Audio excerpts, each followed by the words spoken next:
Andres Segovia Show.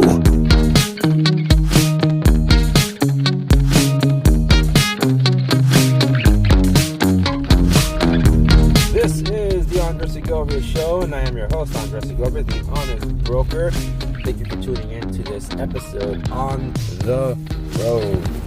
And the thing about California is that driving is perhaps the most unproductive thing you can do in California. You tell, I'm going to get there as soon as I can. All right, where are you going? I'm going to Canoga Park. Okay, great. Where are you? I'm in Costa Mesa. All right, I'll see you tomorrow. It's like, you take the 405, when are you going to get up there? Especially around the morning rush, or the afternoon rush, or the noon rush, or the evening rush. It's always rush hour on that thing.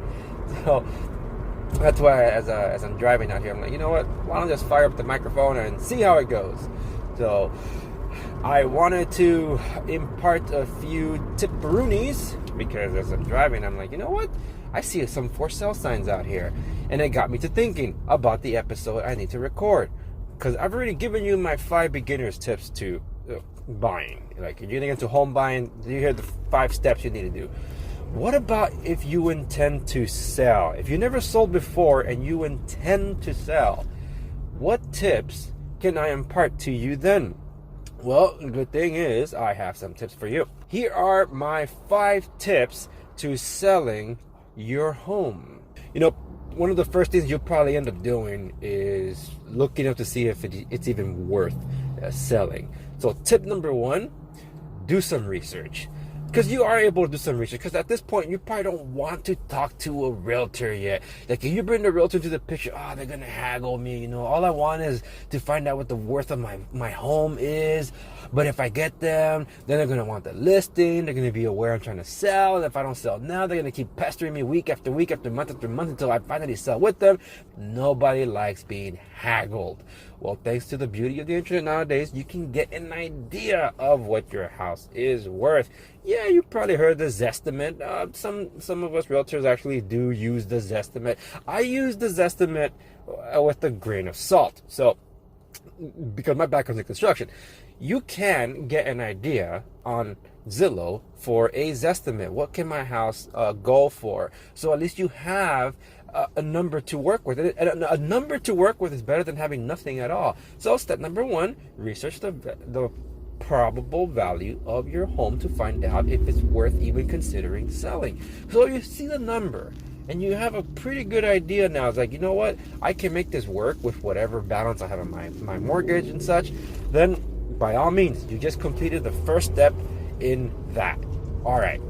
Now, if it makes sense for you, if you want the truest number you can find, that okay, so now that it makes sense, let's find out how much it can truly go for in today's market and what my house is competing against. So tip number 2, bring in the realtor. If you're satisfied with the number you saw and you're convinced that you should probably sell, you want to get a realtor involved. Because a professional realtor, such as myself, and one that has construction and background, such as myself, will be able to give you even more direction in steps to take in selling your home. So a CMA, a comparative market analysis, is what we're able to generate. And we typically do it for you at no cost. So there is research involved in being able to do this. We are doing this with an attempt to convince you to sell, and hopefully you're listing with us. Hopefully that convinces you. The agent did their legwork, and you know what? I like the report that they provided. This guy looks professional. Let's list with them. All right. So the realtor will provide you a comparative market analysis and go over it with you. And that usually contains recent properties sold, current properties in escrow, and current properties that are active on the market, meaning maybe something that just listed that same day or something very recent that hasn't been entered into escrow yet. And all those things weigh into what is the competition. So those reports generally contain the condition of those properties, and a professional realtor is going to look for the best apples to apples comparison to your house in your neighborhood. And once you've scoped this reconnaissance mission, this fact-finding mission to find out what is out there, and if your home is of caliber to compete against those houses, great. Then the next steps will be taken. This is where we go into tip number 3. Let's say your house, although a great option to sell it, still needs some attention to get it sold. A realtor with experience in contracting has an idea of how much you can anticipate to put in to a house to get it to the competitive standards that are already on the market. That doesn't mean they're a contractor. A contractor still needs to get involved at some point if your house needs some improvements. So tip number 3, improve the curb appeal. The curb appeal of a property is very important, because if there's houses out there that have brand new kitchens, that have brand new bathrooms, fresh new paint job, whole new flooring of the whatever the modern taste is, and you're still using shaggy carpet from 40 years ago, and your kitchen hasn't been touched since it was built in the mid-50s, we have problems. You're not going to be able to compete with properties today and get that so-called Zestimate. The comparative market analysis coming in will give you a potential value for your home, a more realistic number looking for your home, but that's considering that it's matching up to what's available in the market. And if you have something that old, you just docked thousands of dollars off because your product isn't as quality as the things on the market. Number 3, you want to improve the curb appeal, and that may also include improving the landscaping, because nobody wants to buy a property that has brown grass in front of it. Yeah, when we had the drought, they called brown the new green, but what some people ended up doing was improving their yard to some drought resistant or water friendly yards. So depending on what kind of yard you got, don't go all out either, right? Just make some improvements. And if you're going to improve the yard, just focus on the front. You don't have to focus on the back. The back is going to be whatever the new homeowner intends it to be. The front is what attracts the attention, and that's what you want to focus on. All right, number 4, if you are selling a property that has somebody living in there, or even if it's just you, the advice is the same. Make yourself available, because one of the hardest things to do is that you want your property sold, but you won't let anybody see it. So how's anybody supposed to see your property? A lot of pictures can help, but there's something called deception, because there's a lot of photoshopping going around in real estate. I even brought up an article about that in one of my news roundups, where a lot of these pictures are being touched up and people are getting the wrong idea, because they see the pictures, and some that are buying without seeing, when they get the product, it's like, whoa, this is not what was shown in the pictures. Absolutely, because of a lot of photoshopping. So please be careful with that. Make yourself available. When it comes to occupied properties, it's good when a professional agent is able to curtail a lot of the demand and tell them, you know what, these are the days that they're available. Let's say it's just the weekends, and the weekends are when they come. Just know though, your property isn't the only one that's on the competitive market.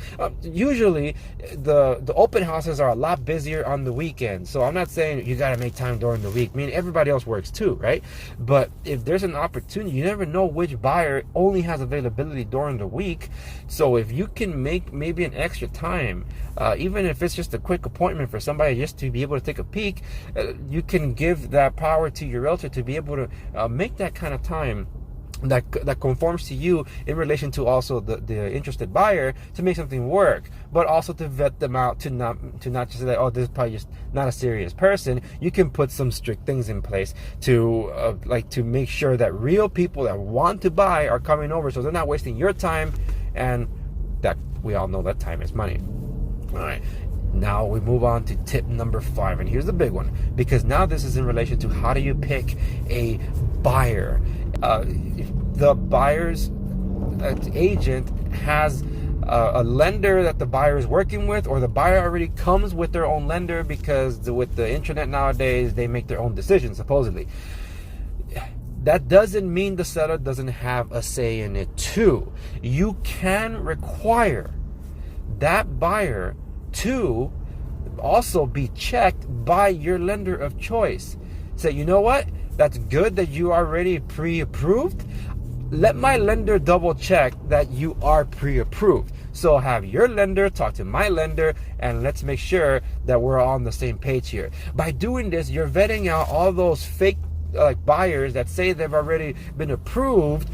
By doing so, you're able to save much more of your headaches, because professional realtor will be doing this, requiring the buyers to cross-qualify, as it's called, with their own lender, to make sure they're weeding out the bad buyers and just getting the serious ones and putting it all together.